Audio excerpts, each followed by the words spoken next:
Cette émission, j'ai eu envie de donner la parole à l'un des sportifs français les plus titrés.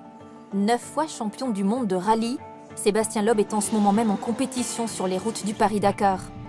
Lui qui risque sa vie à plus de 200 km/h, connaît mieux que personne le prix du danger, du frisson, du plaisir de conduire. Il est aussi un conducteur du quotidien, comme nous finalement. Alors, quel regard porte-t-il sur sa voiture du futur? Ravi de vous rencontrer. Juste avant son départ, nous avons rendez-vous dans l'une de ses écuries. Sébastien Loeb, dans la vie de tous les jours, vous roulez comment? Elle est comment votre voiture familiale? J'ai une 308 GTI, quand même un peu le modèle sportif de la gamme, parce que j'aime quand même les voitures sportives. J'ai aussi j'ai toujours quasiment une voiture de sport un peu plus extrême, genre Ferrari ou des voitures dans le genre. Mais après, comment je roule sur la route, comme tout le monde, parce que j'ai besoin de mon permis pour faire des rallyes. Ouais. Et aujourd'hui, ça devient compliqué d'aller vite. Donc clairement, voilà, je roule comme tout le monde. Si on a choisi de faire cette émission, nous, c'est parce qu'il y a un chiffre qui nous a interpellés.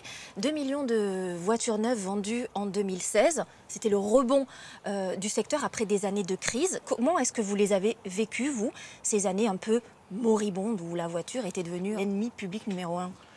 Ça a peut-être changé les choses par rapport aux engagements des constructeurs dans les différents championnats, les réductions de budget des teams, etc. Ça c'est clair. Mais d'un autre côté, justement, il y a toute l'évolution qui fait que c'est en train de passer à l'électrique, à plein de choses, il y a plein d'innovations. Donc je pense que le monde avance dans le bon sens. Et rouler en électrique, justement, vous seriez partant?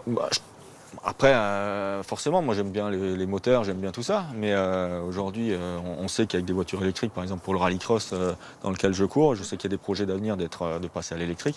Un moteur électrique en rallycross, ça peut avoir 700 chevaux et être plus performant que ce qu'on a aujourd'hui. Donc pourquoi pas? De toute façon, c'est un peu l'évolution du jour et puis on fera avec. Et vous, qu'est-ce que vous seriez prêt à changer dans votre usage de la voiture? Quelles évolutions vous seriez prêt à faire de tous les jours? Dans la vie de tous les jours, moi je l'utilise pour emmener ma fille à l'école, etc. Je n'ai pas besoin spécialement d'évolution. Après, il y a des évolutions en cours qui sont, au niveau des voitures autonomes et tout ça, qui sont très intéressantes. J'ai eu l'occasion d'en essayer une. Oui, justement. Qu'est-ce que vous en avez pensé? Qu'est-ce qui vous a plu d'abord? Moi, ce que je trouve bien là-dedans, c'est le côté sécurité, parce qu'à un moment donné, si le système fonctionne bien, il faut qu'il fonctionne à la perfection. En fait, le système, c'est surtout ça. Et je pense que quand on se rend compte de tous les éléments à prendre en compte, c'est sans doute un travail très compliqué. La plupart des accidents, c'est des erreurs humaines. Donc, si ça peut augmenter la sécurité, c'est top. Et puis aujourd'hui, la voiture, c'est devenu un moyen de transport avant tout.